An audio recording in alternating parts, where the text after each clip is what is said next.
Hey guys, welcome back to a new video. I'm Stephanie West. I'm a licensed counselor here in the state of Michigan. I don't think I say this enough. If you are here and you are choosing to spend your time this way, thank you so much. These are kind of little 5-minute infusions of kind of invitations into wellness into your day. And if you're taking the time to invest in that, I hope there is a payoff. I hope it's something you find valuable. And if you do, I always encourage you and would appreciate it if you choose to share it. But thank you for continually kind of showing up here. I think that's insanely cool. Today, I am actually going to use the whiteboard. I think it's been a minute since I've chosen to do that, but I was running it through with a client this week, this idea of kind of the catastrophizing that happens in their brain. And we talk about the fact that, hey, you're a very good storyteller. Your brain is so good at fiction. Let's actually use that gift and that ability, and let's create fiction that helps reorient us towards health. Because anxiety can often create fiction that orients us towards unhealth, unwellness, high distress, okay?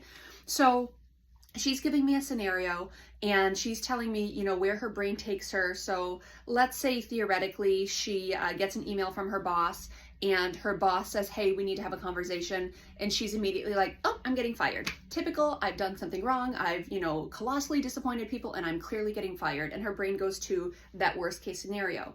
What we want to do is we want to take that creative imagination she has and we want to dilute the intensity of the distorted thinking that might be running. Now, is it possible that she's getting fired? Sure.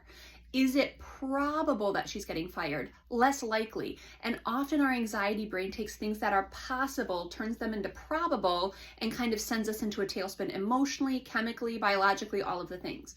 So this is a strategy that's really helpful. I give the example of, let's say you go to the local grocery store, so here's something like Meijer, and you're standing in front of the milk display and there's no milk. And your brain's like, okay, there's another pandemic and we've run out of milk. Instead of toilet paper this time, there's no milk and we're never gonna have cereal again. And your brain paints this really incredibly kind of diabolical understanding of why there's not milk. And so then you walk around as though that's truth. You're like, oh, never having milk again. It's probably, World War III is on the cusp. And, it creates this, it conjures up this really big kind of oversensitive, over-catastrophizing scenario. I get that I'm being radical. Part of this is to incite a little bit of mirth at our own expense because, let's face it, our brains can be pretty funny. But let's say we see the lack of milk and our brain takes us to the nth degree of what's going on. And so I said to my client, I said, okay, the brain has said perhaps it's, this World War III and perhaps it's this, new apocalyptic outbreak of something happening. What else might be true? And the client yesterday was like, well, I don't know, maybe the shipment got delayed for some reason. Okay, we have a second possibility here. So we take this, this circle of potential. So this is what my brain is creating, these opportunities for kind of interpreting what's going on. And we said, maybe, World War III, maybe some sort of big pandemic, maybe there's been a run on the milk, or maybe the supply's been delayed. So we have a second scenario. Now we said, okay, what else might be true? And she's like, well, I don't know, maybe it was a bad batch and there was a recall. Okay, now we have yet another potential. So our brain says something is probably true. Now we're saying, well, that's possibly true, or this is true, or this is true, or this is true. We're creating possibility. And I said, some of these are, supply chain disruption, that could be scary, or, recalls, that could be scary. I said, there might even be a more neutral understanding of what's happening. So we said, well, maybe there was a sale on cereal. And because there's a sale on cereal, people had a high demand for milk this week. And so we ran out of milk. So there we go. Another possibility. Or what if for some reason someone called in sick and, the milk's sitting in the back, but they didn't have the support to get it on the shelves or into the cooler. So perhaps there is some sort of disruption in the availability of workers. So we have yet another possibility. Let's say that Meijer decides they want to be really altruistic and a local food pantry put out an SOS and said, we don't have milk, can anyone help us out? And Meijer said, you know what, we're just going to voluntarily put our product in that place because that's a good cause. And our customers might be a little dissatisfied with that, but we're more likely going to support this local food bank because they need this right now. So now we have maybe an altruism bend, something that's not neutral, not negative, that's actually quite positive. Maybe there's no milk because they've used it in a way that was really charitable. Or, what else might be true? even as I'm trying to think, my creativity is not maybe in top form right now. But what we do with clients is we say, okay, what else might be true? What else might be true? What else might be true?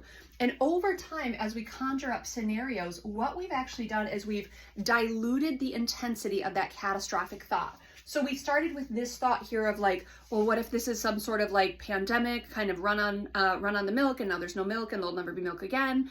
And we said, maybe, but what about this, and what about this, and what about this, and what about this? And because we've created many possible scenarios, it can help suppress or assuage some of the chemical intensity, because now my brain doesn't know what's true. Now my brain's like, could have been this, could have been this, could have been this, could have been this. I guess we should just write it out. Maybe I could go ask someone. Maybe I could check out the news. Maybe I could, go to a different store. Now the brain isn't gridlocked in this kind of fear center. It's going through all the different understandings of what might be true.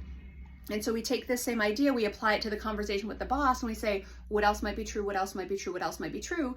And we take that creative thinking, we take that fictionalization that we're good at, and we turn it into a productive strategy. So I want to encourage you to think through when your brain gridlocks on something must be true and it's the most catastrophic of outcomes, and this is invariably what's happening, we might ask ourselves, okay, what else might be true? It's a very gentle question to invite our brain into being more creative.